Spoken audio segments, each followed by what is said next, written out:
Ratchet and Clank going Commando walkthrough. Now at this point I decide to use those little turrets that, or those little robots that follow you around, and they end up being a pretty massive help, and I'm going to end up using them pretty much throughout the rest of the game. Unfortunately they also have limited ammo, you only get about 12 of them, and they go away pretty quickly, but the few times that they are with you it's extremely useful to use them. Anyway, this is going to be, I believe, the last time we will be on this planet. There's only one more question mark to get a hold of, and it's going to be pretty interesting. We're going to be making heavy use of Clank's booster, and we'll be seeing that here in a second. And then there's going to be one part that has a pretty interestingly designed place that I thought was just kind of cool. But anyway, jump onto these falling over platforms and then activate the elevator. Wow, dog, you scared the crap out of me. She walked up and licked her tongue and like, yeah, that scared me. Anyway, jeez, excuse me. So there's going to be ammo right here and also a checkpoint, so that's always a good thing, and we're pretty much going to need it. So you can see on the map there's those widely spaced platforms that we'll need to be jumping onto using the levitator from Clank. So as you notice, you step on here and then you just push X to activate the levitator, and you'll want to burst your way on over to this platform.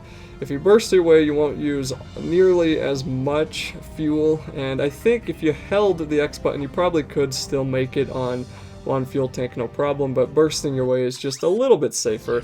It's good to take a glance at the map every time you hit the platform just so you can be sure of the direction you're trying to go, because sometimes you might see one in the background and it's usually the right one, but you just want to be sure.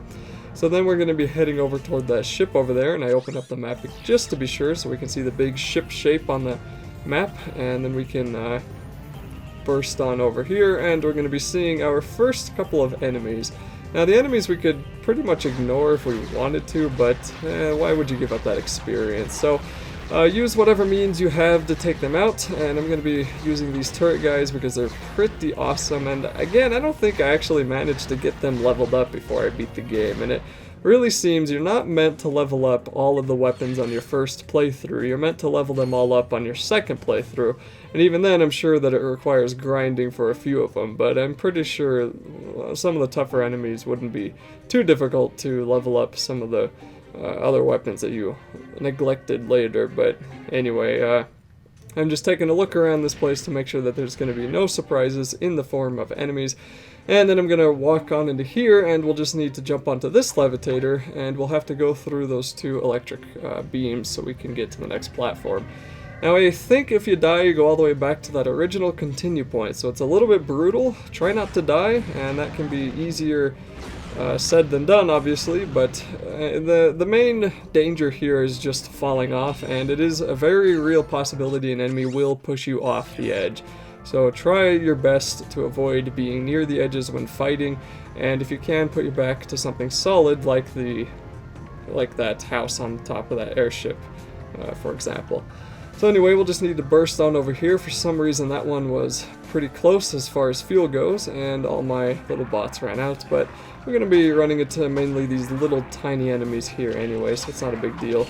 And then of course go and get rid of the spawners so they don't create more, and the spawners were way more annoying in the first Ratchet and Clank than they were in this one. I don't know why they dumbed them down so much, and in a lot of ways the first Ratchet and Clank was a little bit more difficult than this game, but in pretty much every way this game's a lot more difficult than the first Ratchet and Clank, because I never really got so stuck. Okay, there was one world in Ratchet and Clank 1 I got stuck on, but I never got so stuck that I had to rush past all the enemies, because they didn't really let you do that in the first Ratchet and Clank, but they let you do that in this one anyway. So this levitator will tell you to go on over to these girders over here, and we'll just need to burst on up and finally make it. Once again, a little bit close fuel-wise, and there's going to be more of these crabs to meet you. So I got behind these boxes, and one of those guys, two of them actually hit me. I don't know how that first guy hit me, but the second one was just because I was so close. And then I decided to break open that big amount of boxes and shoot them both, shoot these other guys as well as the other guys in the background, and went on over and broke open a few more of these boxes just because I want those lovely, lovely bolts. And that guy decided to home in on me from afar, so I went on the other side and sliced him up with the saw glove. I tried to mix gun and glove together, apparently.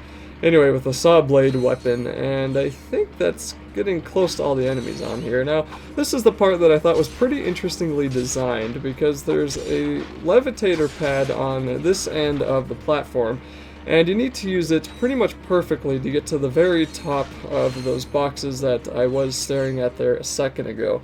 And if you can't get on top, you obviously have to come back down to this level, and then you get to use that conveyor belt to take you all the way back pretty quickly. But it seems that they knew they couldn't put the conveyor belt all the way through because they had other boxes in the way, so it just was kind of interesting. But anyway, when you're ready to try, come on over to that levitator pad, and then you need to try to make it pretty much to the top here. Now, you don't have to go all the way to the top. I just decided to because I felt like it. You just need to get on kind of that second or third topmost level of boxes so you can jump on down behind them here. And I just remembered what the cutscene at the end of this video is probably one of the funniest cutscenes in the Ratchet and Clank series, but yeah, okay, I'll see that here in a second. But we are nearing the end of the level, so once we get onto this pad, that'll be the last time we have to use the levitator, and that is it for this video.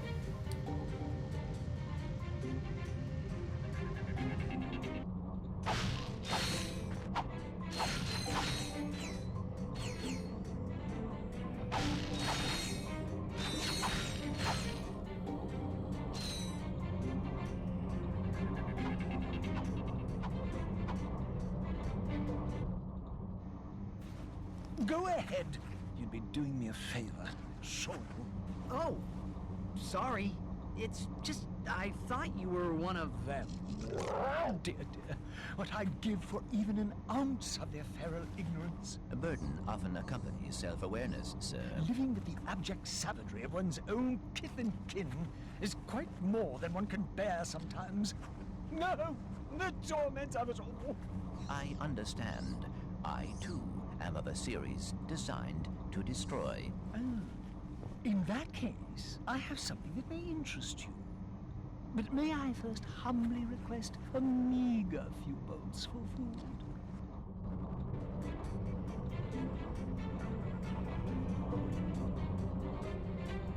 Lovely long time since I've eaten.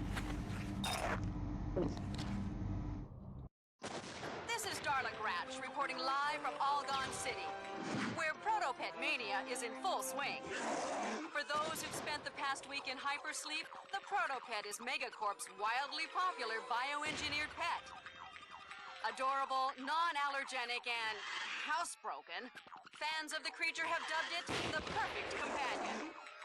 Between the Protopet's surprisingly low price tag and its lightning-fast breeding cycle, there may soon be more than enough Protopets for everyone. Darla Gratch, Channel 64 News.